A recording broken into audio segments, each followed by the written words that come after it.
Everyone. Thank you for joining us this evening. It's just wonderful to have you here with us. Some of you are outside of Iraq, so maybe good morning or good afternoon to you, and good evening to those of you inside of Kurdistan and Iraq. It's wonderful to see you all here.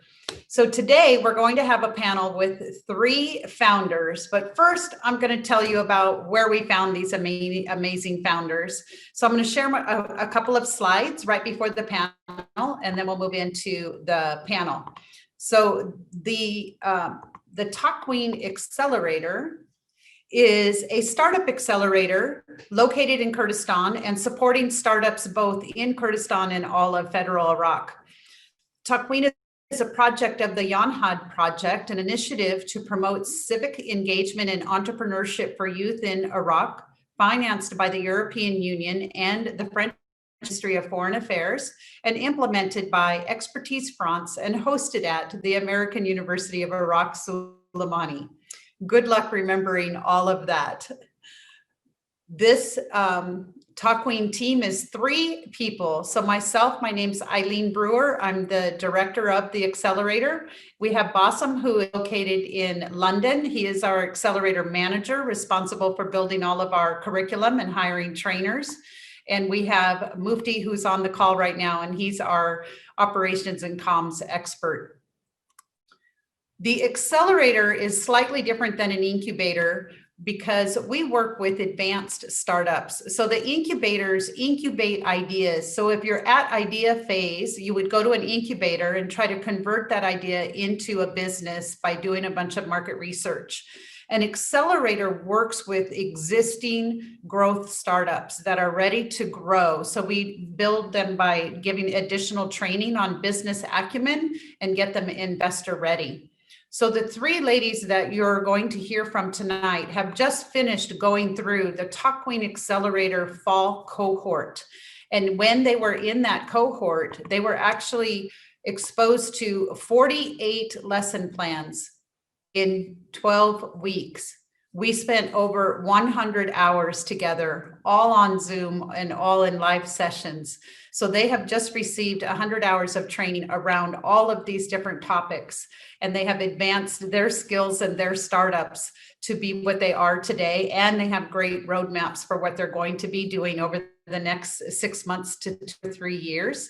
So I'm going to stop sharing and we're going to go ahead and move into panel mode so that we can learn more directly from them about the great work that they're doing. So I'm going to go ahead and get started, and I have these 3 fabulous panelists with me. The first thing I'm going to do is ask each one of them to take a minute to describe who they are and what they're working on, what their job is, what their startup is. I'll start with Sarah. Go ahead.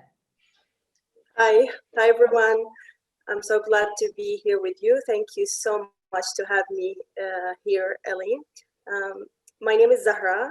I study electrical engineer, and I'm the founder of Fixit, which is the application to provide maintenance easily and speedy maintenance services for homes and businesses.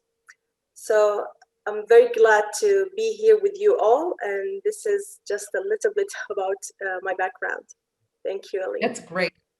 Thank you very much. And Payleen, why don't you tell us a little bit about yourself? Hi, everyone. So I am Payleen, the founder of Payleen's Organic. What we make is from healthy snacks and sweet to nutrition bars. And we provide people not only with healthy eating, but also delicious healthy eating snacks. Great. Thank you very much. And Sazan.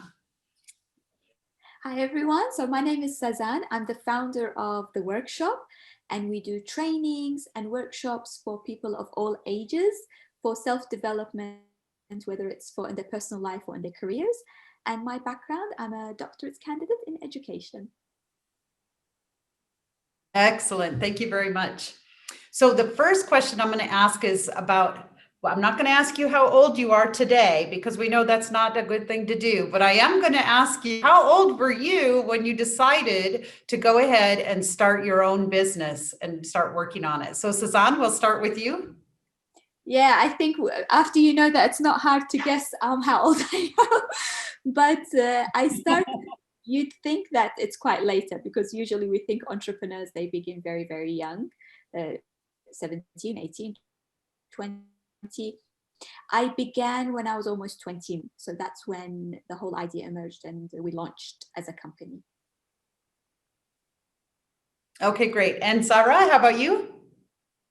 Okay, so for Fix It, I started it when I was 31, but I have like another business I started when I was 26. So let's say when I was 26, I found this like road for the life, but for Fix It, I was 31. Okay, great. Thank you so much. And Paylene. Yes, so I was 23 when I started. That was 2 something years ago. Great, thank you. So next I'm going to say what actually inspired you. Like, it is very hard work to start your own business, as you all know, because you've been doing it for a couple of years now. So what made you so inclined, like, I have to stop working for other people and I must start my own business, knowing that it's going to be really hard? Like, what pushed you to take that leap? We'll start with Sarah. Okay, great. So I said early I was study electrical engineer. I worked as an electrical engineer for many years, and then I stopped working as an engineer. I worked with NGOs, and that's because I love to help people. So I wanted to combine these two things. I really loved my work as an engineer, and I really love to help people. So I need to combine these two. So that's how I found it Fix It, because I can work as an engineer and I can help people. So that's how it's come. Oh, thanks. I'm going to jump around with a different question. So I'm going to ask Paylene, like, what type of response did you get from your family when you told them you wanted to go out and start your own business? It's actually a funny story, because when I first told my family, I guess they didn't know I was serious. Said, "Oh, okay, that's fine." So when they knew how serious I was, then they said, "Oh, you're serious?" They said something like, "Oh, it's too hard. You can't do it." So it started there, but I didn't suffocate them. I didn't push them to um, say yes to me or agree with me. I was just doing it slowly, bit by bit. And eventually they were proud. Right now, they are very proud and happy with what I'm doing. So, Oh, that's great. Very good. So what advice would you give to someone who may be getting some negative feedback from their family? They want a business, but they might not be getting a lot of support. What would you recommend for them? I would say, Paylene. yes, I would say just tell them really why you want to do it. Tell them really what makes you want to jump into that area, because when they know and understand how much you love to do this work, this job that you're taking, and how much you're serious about it and passionate about it, I don't think they will say yes, because family always want what's the best for you. That's maybe at the beginning they will say no because they're afraid you're gonna fail and hurt and be heartbroken. Yeah, just make them make sure they know how much you want to do this and how serious you are. I think they will support and love what you do too. Oh, that's great. Thank you so much. At least your family did, that's for sure. That's really nice to hear. So Suzanne, let's talk about previous experience in business. So do I have to have experience in business if I want to start a startup?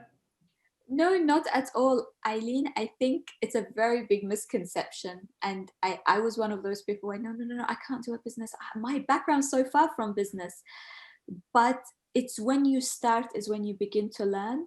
So I had obviously no experience whatsoever in business background. And you'd know because I spoke about that in the Takween when we were doing some of the workshops. So no, you don't. And I think with time you pick it up and you learn it along the way. And what do you wish that you actually knew 2 years ago? I wish I knew that it's all normal. Everything that happens to you is normal. It's okay to feel you want to close down. It's okay to feel you can't do it. It's okay to feel overwhelmed and tired. It's okay that it's not what you expected. It's all part of the whole idea of being an entrepreneur or having your own startup, and just accepting that it's okay not to be overwhelmed, because sometimes if you don't take that approach, mentally it does take a toll on you, psychologically as well. Yeah, that's a great point. So Zahra, what were some of the biggest challenges you faced right off in the beginning, and what did you do to overcome them? Okay, great. So I think when I moved to Soleimani before 3 years ago, I was I had leak of network. So I think that was a challenge for me. And then I start to build my network in Soleimani and all Kurdistan, and that's helped me. So that's one of the challenges. And actually the second challenge will be, I'm not speaking Kurdish well, so I'm learning the Kurdish language right now. I'm sure that will be the second challenge for me. But for the business, so the first challenge, like Sazan said, I thought that I have no experience enough to start a business. Then I realized, okay, I don't have to be professional and expert to start a business. I can learn through the whole process. So that's these are the challenges that I faced. And now, it's okay now. I think I'm working on it. So we don't have to read 20 books before we start. We can read one book and start, and then just keep reading and learning as we go. Yes? Exactly. You need your passion. If you didn't lose it by this process, you can learn. It's okay to learn through the process. So Payleen, I'm going to ask you about what are some of the best resources you found to help you be successful? Because you said, you told your family what you wanted to do, and then you said, okay, I'm going to go for it. I'm going to try it. So where did you go to get that help and that knowledge, to the resources to get going? I would say definitely I started small, like social media. I started with YouTube and also Google articles, but mainly YouTube, because you would see these entrepreneurs talk to you about their experiences live. So that was the main resource that I took a lot of information, and also I watched a lot of seminars of these big colleges, business colleges on YouTube. Like right now, everything is available to us easily. You don't have to go read so many books about business to get what you want to know. So yeah, that was the main resource. Great, thank you. So Sazan, you just finished 12 weeks of training with the Takween Accelerator, where we asked you to give us about 100 hours of your time. So tell us about some, maybe one or two key points that you learned or that you're applying to your business now. No, I think the workshop is a different place from before Takween and after Takween. We have grown in so many different ways. The program really put things into perspective. So I always said to my mentors and even my colleagues in the program, I was just someone with lots of passion who wanted to give this passion to the community and turn it into a business. But now, no, I know the planning, I know the financial side, I know how to deal with customers, I know how to analyze the market. There was so much into that program. So when you say 100 hours, no, it was 100 hours of knowledge, of information, of me going, why didn't I know this before? Why didn't I do this before? So it was, it really changed a lot of what we do. And I think some people have already noticed it as well, which is really, really nice. Oh, that's great. Thanks. And Zara, can you share a little bit about what you learned or what you might be doing differently now than before your experience with Takween? Great. So I was participating in the incubator before, but after that I felt, okay, so it was only an idea. So now it is real business. What should I do? So I needed like a roadmap to lead me in this. So I felt I really thirsty about learning more when I participate Takween. And after I graduated, oh my God, it was very, very different. Even my mindset when I thinking as a CEO, I was thinking different and planning different way. So it's helped a lot. Yeah, I think I am So in some the of right place now. Yeah. Just adding on to what Zahra was saying, sorry, uh, before Takween, I tried to just have it all done myself. My hand was in this and this, my mind going from here to here. But after the Takween experience, you learn to how to organize your business.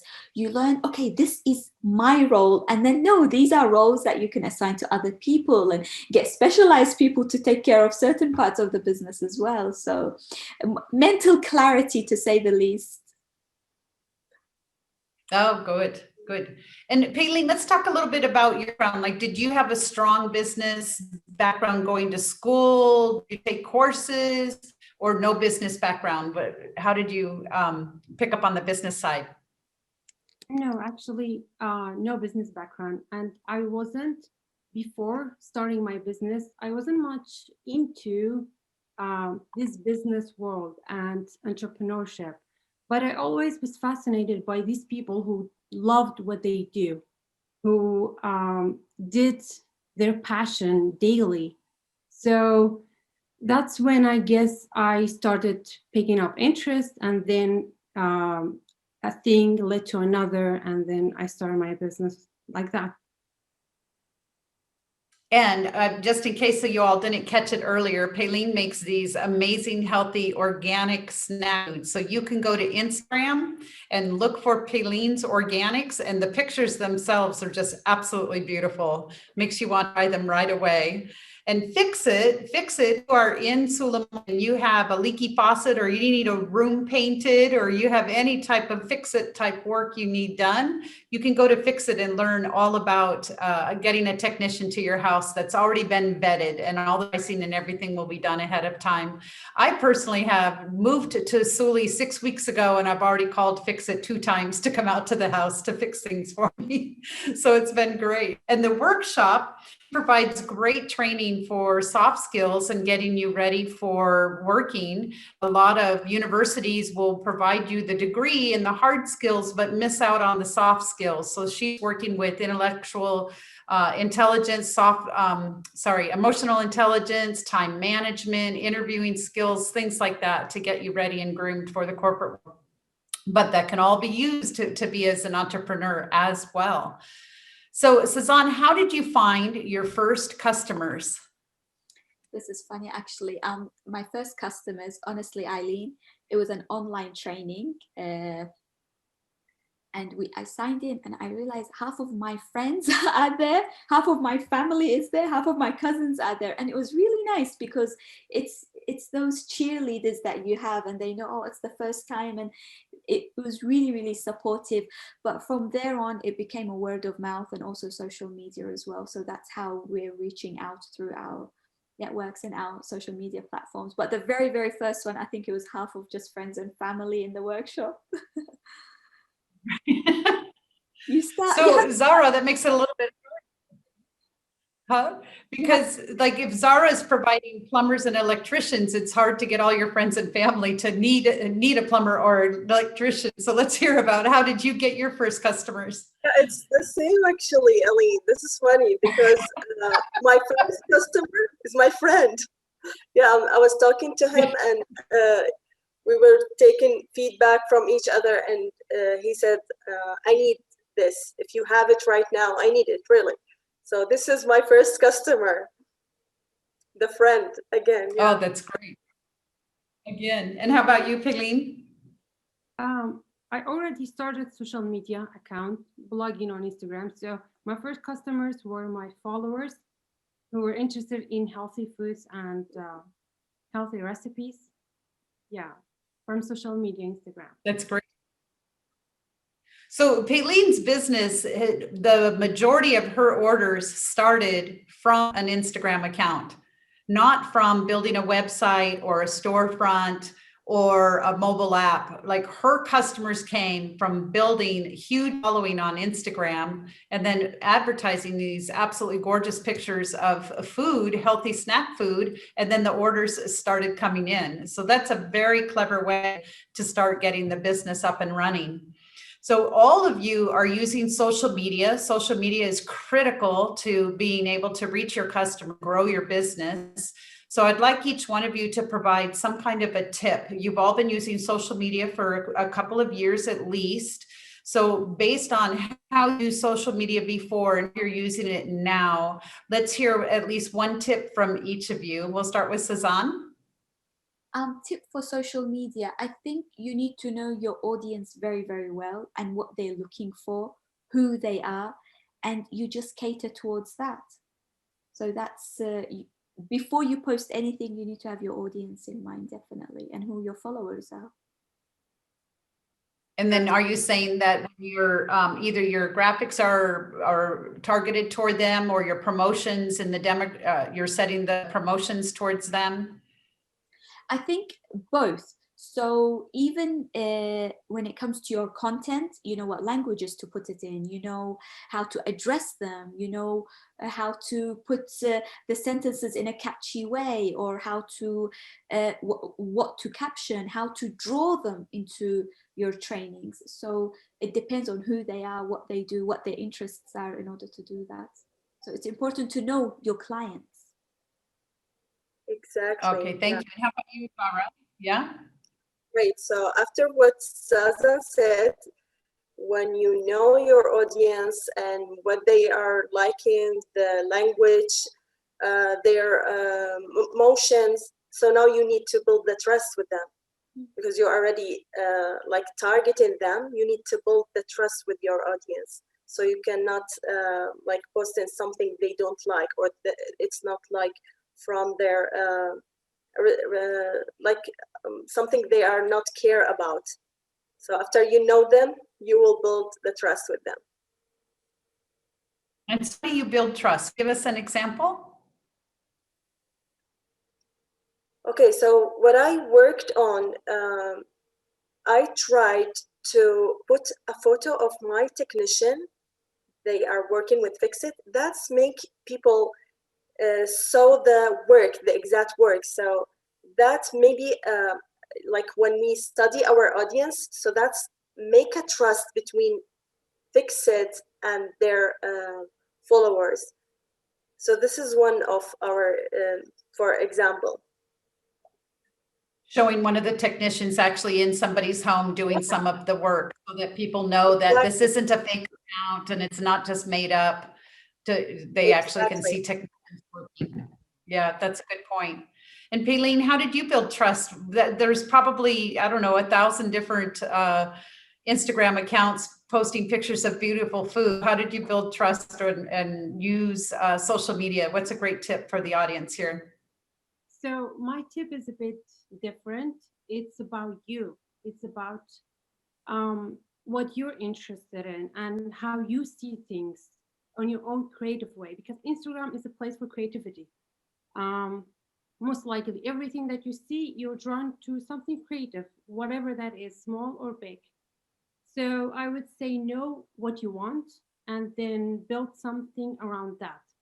And like that, you will attract people who are the same, who have the same interest as you do. That's why this way it will be easier for you to just go look for people who or you can't change everyone's mind, you can't please everyone. So when you are being yourself, when you're doing what you can do the best, those people will come to you. So this is how I see it. Oh, that's great. Very good. So we have three different business types, right? We have one that's making organic food and shipping it around. And then we have workshop that's providing training and skills building. And then we have Fix It that is providing tech to go into homes. Those are three very different business models. So I'd like to talk about like how much money did you need upfront to start your business? So if we have somebody in the audience that thinks that they need to have money before they start, let's talk about what it takes to get started. Suzanne? I believe you don't have to spend a lot. We have this misconception that with a business, you have to start huge. I need hundreds and thousands of dollars to begin. I need investment. No, you just start small within your own little budget, maybe borrow from here, maybe borrow from there to reach that minimum scale.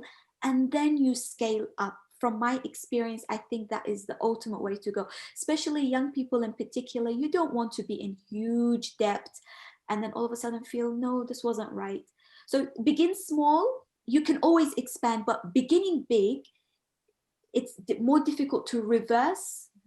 So no, you don't need to start huge. I didn't start really big, and I don't think any of the girls did as well. Yeah, how about you, Payleen? Yes, exactly. You don't need much. Definitely, you need a little bit to start, and that's it. You can work from there on. What matters is start to jump that jump, I guess. Yeah, definitely. Great. Yes. And how about you, Zara? Yeah. Yeah, I agree with the girl. So start small, and even if you have the money, do not spend it soon. You need to plan it well and spend it in the right time, in the right, you need to put the right budget. So start small. And we're known to be Great. stingy when we begin entrepreneurs. You're always thinking, is this worth it? Do I spend on this? Do I not? And I think many of my friends who have started businesses, you've become very wary of how you spend your money because you've worked hard for it and you've earned it, and now you want to put it into something you're passionate about. Right. It's a try and error. Right. Right. I agree. Exactly.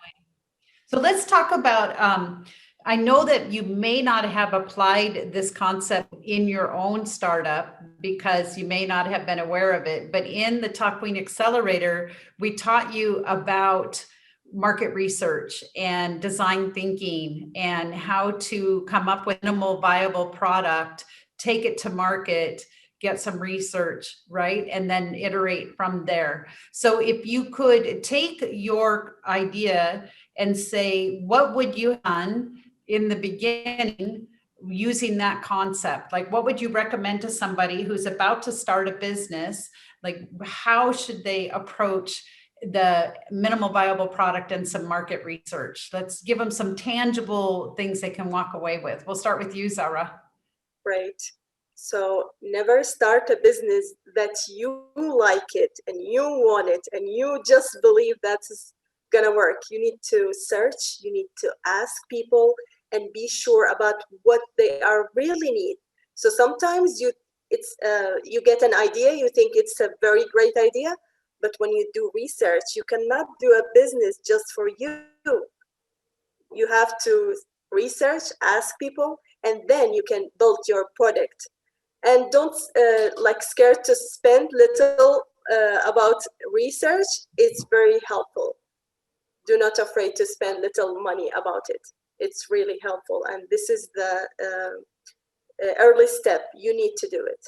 And then if I move on from Zahra, after your research, after knowing what is required, not what you want, I think it's also very right, I believe, to do a pilot, which is on a small scale. You actually, if it's a product, it's much easier as well. You test it, you see how it works, you address some of the shortcomings of it. If it's a training, you test a few trainings, maybe in Pedin's case, if it's food, you create it, you don't go selling it into shops straight away, have individuals try it, give their feedback.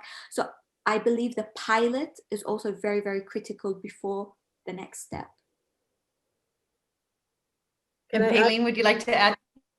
Okay, after Pili. Go ahead. Just like the girl said, Yes, starting with the product and also making it the way you want it. Of course, every day it's going to be improvement day. You're going to keep making it better because at the beginning, my product, my, let's say, protein bars had different ingredients in them. But after a while, I changed the ingredients to have a better texture, to have a better shape and everything. So, and also getting the feedback from the first customers that I got, getting the feedback and also making it a bit like maybe moister or a bit drier, depends on the product. So, yeah, market research at the beginning of the business, you will have to look in your area. If there is businesses like yours, you'll have to look what they're doing to take maybe something from the experiences. But if not, if there's nothing, you can. I looked around everywhere in Kurdistan and I found some businesses, but they were not similar as mine. So I went to look around everywhere in the world and see their packaging, see how they sell it and promote it and everything like that. Then I started slowly.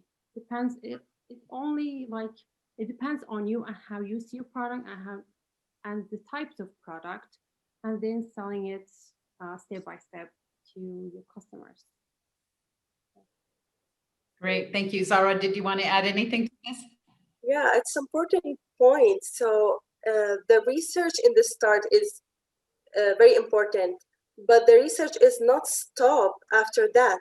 So when you learn from your customer and build the product, the right product fit with them, their need, it's not stop here. You need to do research, ask your customer, and learn from them. What is it, the space to make it better? What is the space it's not good for them anymore? And you can learn from them. So this is not like one step. The research will stick with you forever, I guess. Forever.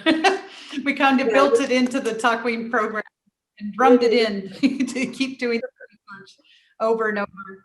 So let's talk a little bit about the word failure.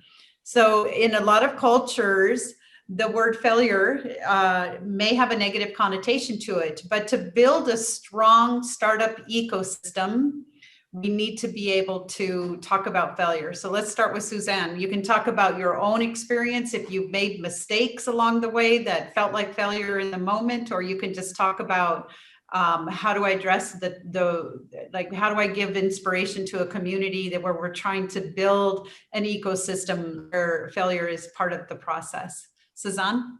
I think the girls would agree with me if I say at points you do feel like a failure and what am I doing? Am I doing things correctly? You second guess yourself. And as I said, that's normal. It's part of the process. But I'm the type of person who reads a lot of self-help books, a lot. And I listen as well. So I consume a lot of information from other people's experiences. And what I've come to realize, especially in the last few years, where you start linking information or what you hear from people, is that failure does not exist if you are persistent. Some of the biggest companies in the world, some of the most successful people, they've gone through learning opportunities. So when you do hit a rock bottom, it's a learning opportunity. When you see a door close, it's a learning opportunity. You go in a different direction. But the key here is if you have a big enough reason to continue. If you don't have a big enough reason, then with the smallest rock that you stumble over, that's it. It's finished. It's failure for you. You will give up. But if you have that persistence, that passion, that big enough reason why I want to do this, it's just a learning opportunity. And I will put in the description box and the chat. There's a podcast. It's called How to Fail with Elizabeth Day. I'll paste it there if anyone wants to follow that. And every week they just bring the lady Elizabeth. She just brings a different successful person in their career, their entrepreneurship, their life, and they talk about their biggest failure and how that particular failure, or what I like to call learning opportunity, landed them to where they are now. It's unbelievable. And you think to yourself, I just want to fail so I can grow from there. I will put it right now. If anyone wants to listen to it, it's really nice. It's a good podcast to follow. Throw it in there. And Zara, how about you? That's a great, Sazan. It's like exactly how it should be. So I think even when you fail in something, you are not failure. So the failure is very big word, like failing in everything. Nobody fail in everything. You absolutely has the skills, but you need to admit it. So I have skills in this. I need to know more or learn more in this. You need to admit it, and you need to know yourself. So believe in yourself is good, and you have a passion is very good, but you need to admit it. So I have good skills in that part, but I need to learn more in this part. When you admit it, you know you need to learn. Now you can learn. Yeah, definitely. That's Yeah, so great. that's my advice for me. And Payleen?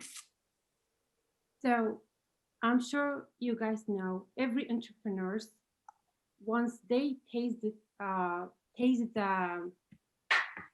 work, the passion, the love, everything that they do, the entrepreneurship word, I don't think they can stop, even when they fail, because every entrepreneur has this fire in their soul. They can't stop, even they keep failing, they will find something else, because that's what entrepreneurs do. They can't. So, and also there's a quote by I can't remember who. Everybody has a plan until they get punched in the face. So if you have the passion, even when you get punched in the face, you won't mind it. You won't mind the pain.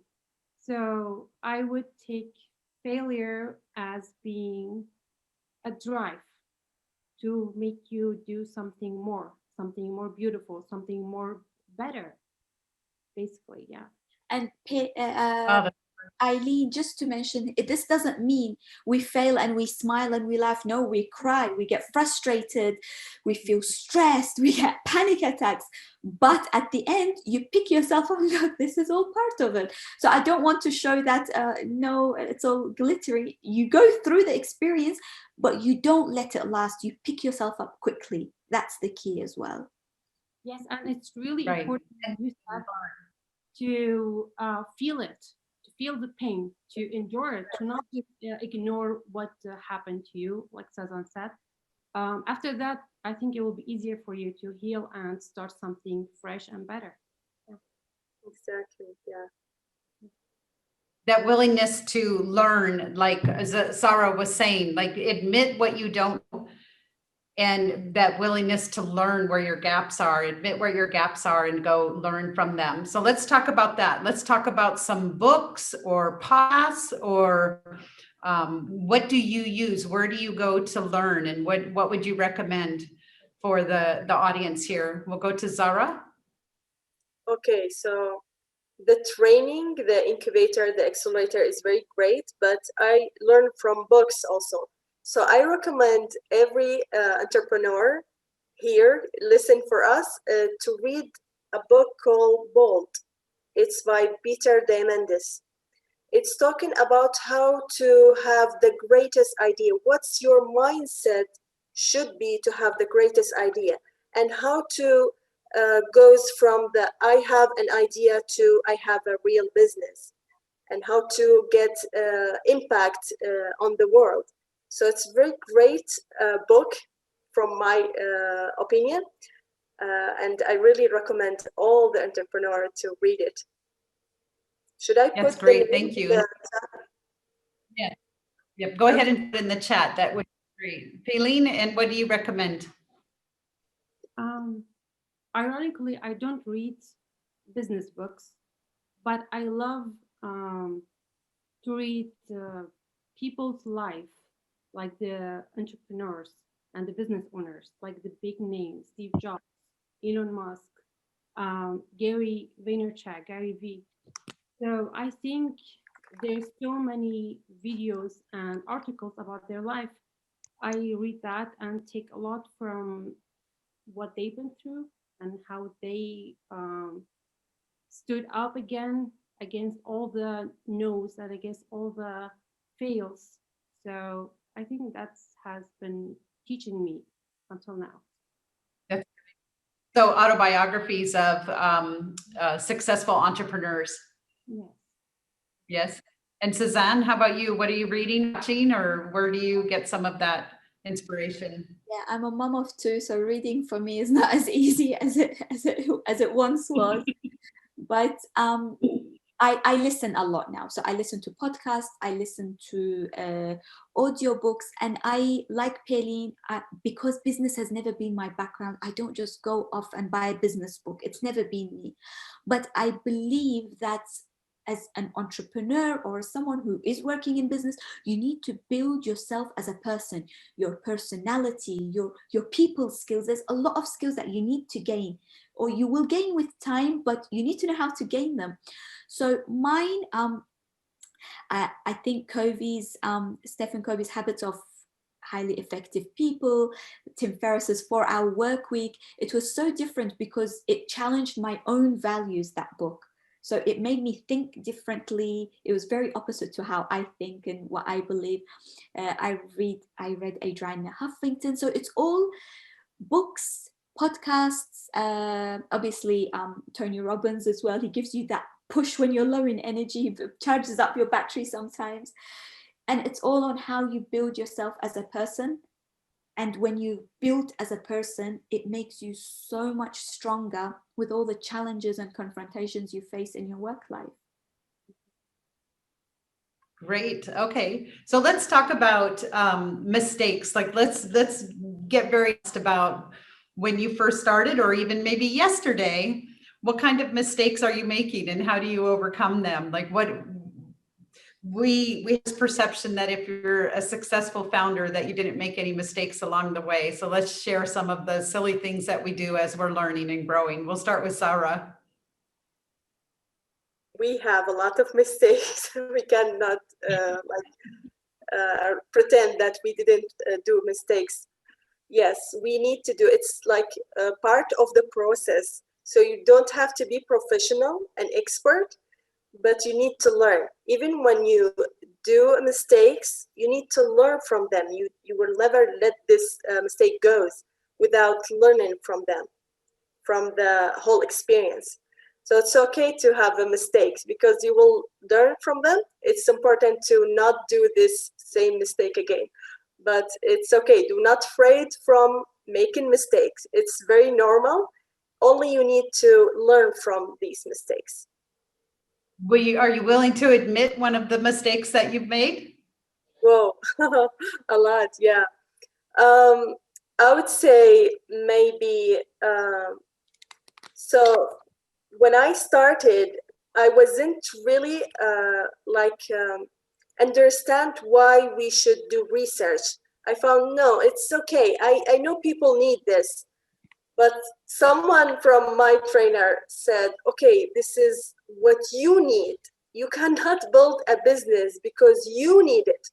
You need to make sure people need this. If you need it, you should like call someone and hire someone, and that's all. But if people need it, you need to ask them. You are not building a product for yourself or your family.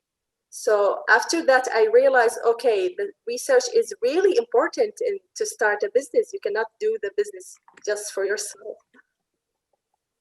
Right, there you go. And Suzanne, one of your mistakes along the way? I do mistakes all the time. I did it. I still do it to this very day. But as Zahra said, how else am I supposed to know? I don't have a business background. I haven't had previous experience. So it's only natural with every workshop, with everything that we do. Damn, it shouldn't have been this way. But I think my biggest mistake to start off with was I got so carried away with bureaucracy, paperwork. I tried to do everything all at once. So I think a lot of the tips that I've given, and maybe the girls as well, throughout this panel is based on the mistakes that we did as well. So just don't do it all at once. You don't need to do it all at once. It doesn't all have to be perfect the first time. It's okay if paperwork doesn't go well. It's okay if you don't have the best website. So it's yeah, a lot of factors. If time goes back, obviously I wouldn't repeat them, but I had to go through it to learn it the hard way. Paylene, would you like to admit one of your mistakes? Yes, like the girl said, there's so many mistakes. I don't even know where to begin. So, but I am not so afraid of mistakes. We all learn from them. But mine was my business would get many opportunities, but I would say no. I need to learn more of it. Then I can do this thing. I would get so many things coming into my way, my business, and I would say, no, it's not ready. My business is not ready. I need to keep improving it. Then I can do this and this. So yeah, that was my mistake. And I would tell anyone, any entrepreneurs, just do it. Don't be afraid of you being not ready, because along the way you will be. So it doesn't matter really. Yeah, an entrepreneur That's really mine as well. Sorry, Eileen. She's a successful go ahead. entrepreneur, and we were just discussing. She's like, you know what? Just do it. And I remember those that just do it words. Yes, it's as easy as that. Just do it. So I heard that from, in fact, two of very, very close friends of mine before this even started. And it's words that you can just repeat to yourself over and over. What could you lose? Just do it. Yeah.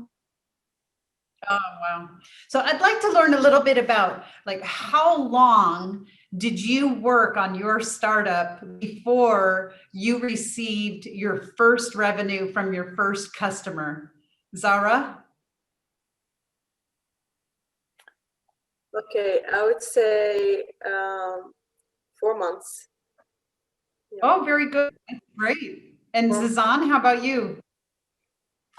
Yeah, I think that it took me a bit longer than Zara.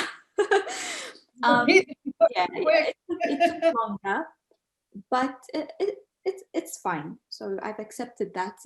Maybe towards the second half of the first year. So yeah, So more like 6 or 8 months? probably yeah. Yeah. Yeah. And Pileen, how about you? Yeah, around Zahra's time, like 3-4 months. 3 or 4 months. Wow, that's great. You all generated revenue very quickly, but that's part of, get something out in front of the customers right away. Don't hold it inside in our own home and only we know about it, and build it for a whole year before you show it to someone. So I think the lesson we just learned is, once you decide you're going to be an entrepreneur, get some early incubation training, read some books, go to YouTube, watch some videos, listen to podcasts, and then get something out in front of some customers as fast as you can. Get that research done, start learning about what your target users really want, and develop and deliver little bits along the way. So I think that personally, being an entrepreneur is incredibly hard. And you've talked about it. You're working for no money in the beginning. You get very little revenue after many months of hard work. You have failures along the way. You make mistakes. So where's your inspiration come from? Where do you go when you are exhausted and you want to walk away? What gets you to get up each morning and keep trying? We'll start with Paylene. The feedback from my customers, it inspires me. Oh, nice. Yeah. When they say these products help them to work out more, to have more strength, to lose weight, these give me like everything, to be honest, and give me the motivation to work really harder. Yeah. That's great. And how about you, Susan? Yeah, I actually have a lot to say to this for this question. Definitely the people who take part in the workshop. Sometimes we get an email or a WhatsApp message or an inbox and you think, wow, this is so worth it, of someone's experience. The last time we did just a very basic goal setting workshop, and we the feedback that I get on a daily basis sometimes, just as a message, listen, I'm doing this differently. And you think, this is the real purpose why I started. Where do I go when it's all getting too much? You'll find this so funny, but we're a workshop company, so we do workshops and trainings. But where I go is I actually register in other workshops and other trainings, and I take part in that. And yeah, I literally do that in my, when I feel like it's overwhelmed, or that's what I do in my free time. So that's where that's my getaway. That's great. And how about you, Sarah? How do you pick yourself up when you're exhausted? Okay, so before I got the first customer, I was like just answering the big why I'm doing this inside my mind. But after I got the first customer, I felt very responsible because these people trust in me. So the trust between Fix It and our customer, it's make me like move on and sustain to do the business. And yeah, so That's the great. trust, the customer, yeah. So we have a little bit of time left. If you have questions, if the audience has any questions, please feel free to unmute yourself and ask a question, or type your question into the chat box. We just have a few minutes left and we'll take some questions. If we don't see any hands being raised or unmuting, if we don't questions, I can ask another one. Please raise your hand if you want to unmute, and we'll help you unmute. We have a question from Alham.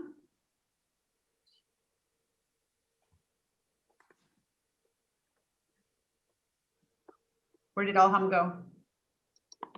I just saw. And all the squares moved. Nope, they disappeared completely. They were just there. No, there you are. Alham, would you please go ahead and ask your question? Ilham? I think they can unmute themselves, no? Can I Yes, they're unmuted. Okay. do another founder, to you girls? Can I ask a question? Yes. Yes, that'd be great. So when did you know it was the right time? Timing is really Right. important. Yeah. So when you know it was the right time for you? Wow, this is very good question. Okay, so when I like had the feeling to start this business, there was no application in Iraq providing maintenance services. So I needed to research, build the MPB, and then I started like as soon as possible, because this is the first application. So I needed to start it as soon as possible. So it took me like 4 months after research, and before research maybe 2 months. Yeah. So from getting the idea and having the first customer, it was very like short time, because it's only like 6 months. So you needed to start it like as soon as possible, I guess. You don't have to plan the whole year and make everything perfect. Like Sazan said, yes, you can start simple. Yes, and how about you, Sazan? Yeah, the idea came to me. I discussed it with some people, and I remember a friend of mine, she said, you know what, if you don't do it and you're procrastinating on your idea, someone else is just going to go out and do it instead of you. And yeah, and that's exactly true. You have the idea, there's no point just sleeping over it over and over again. Start somewhere. Yeah. I don't know what it was that sparked me, and that's what I liked about your question, because I can't remember, but I know it didn't take long from initiating the idea to the implementation. I remember right then and there I started looking into Facebook pages and trying to get a name and everything. Yeah. Wow, great. What about you, So- Kelly? Let's reverse the question. So can you Wow, answer the reverse the question. How did you know when it was time? Like Sazan said, I had an idea, and I had to execute it before someone else has it and does something about it. Yeah, there's a book called Big Magic. I don't know if you guys read it. Elizabeth Gilbert. Yeah. Yeah, so when she talks about having an idea to write a book, then she didn't do it. Then a colleague that she didn't know but was in the business like writing, she had an idea, same idea, but she did it. So her idea passed to someone else. That sucks. When you have an idea and you love to work on it, but then you, after maybe 6 months or a year or two, see someone else do it and being so successful, then you will be like, why the hell didn't I start? Why the hell didn't I do it? So yeah, that's So we're at the top of the hour and we're going to have to close now, but I do have a couple of questions. So I'm going to ask very quickly concerning Fix It. Does Zara hire people in her business, or she calls them when people need something to be fixed? So Yeah. how are your technicians? We have a contract with them, like we are hiring them. So it's very well planned and we vet them. So to ensure that we deliver the right value that we promise our customer. So we hire them with very long process actually. So it's not easy to be a technician in Fix It, because we need to make sure to deliver the values that we promised our customer to deliver. Great. So I have one question I'm going to ask all three of you, and you're going to answer either with yes or no, and you're all going to answer at the exact same time. So as soon as I ask the question, you all three are either going to say yes or no. Are you ready? Okay. Okay, ready? Audience question. Can we start to work for our dreams with little budget? Yes. yes. Yes, sure. Great answer. Okay, and then another question came up: how to catch appropriate chance when it comes to you? And the answer would be Just do it. Just go for just it. do it. Just say, Exactly. I'm sure like these are like Nike slogans or something, Adidas or Nike, but just start. Just do it. Yeah. Right? If you hear it, if you know the chance. And then here's another one. If your business is in social media, is it necessary to show your face to build trust? I think Paylene would be Sometimes, the person. Paylene, you might want to reply. Yes, definitely. Build more trust, and they get closer to you like this. My followers has come, it's like they're now like my family. They send me messages and voice messages about their family and how their mom talked about my products when they saw me somewhere. I don't know. It just better connection. Yeah, definitely. Great. I Thank you. think just on that question, just a little bit, it's the audience like to know the heart and soul and mind behind a project. And as people were curious, for example, when I saw Paylene's organic, I was a customer or a fan, if you like to put it, a follower, and I always was curious to know who's this. And it makes you closer to the service and the product when you know the individual behind it. It obviously it's not a must, but I think it really does get you closer to your audience. Definitely. important. That's yeah. great. Trust. Yeah, it's great advice. Great advice from all of you. Unfortunately, we're going to have to wrap the panel now, but I just want to thank you all for giving us an hour of your time this evening, to both the founders and to everybody in the audience. It's been a pleasure to get to know each one of you a little bit more. And I hope that everyone in the audience had an opportunity to learn something today. And go, if you are a startup and you have been running for a couple of years and you have a little bit of revenue that you're generating and you're ready to grow, please go to the Takween Accelerator social media and websites. It's called apply.takweenaccelerator.com. Our applications are open happen right now for our spring cohort, where we'll be bringing in a whole new batch of startups. So thank you all for being with us tonight, and I hope you have a wonderful evening. Thank you, ladies, for joining us.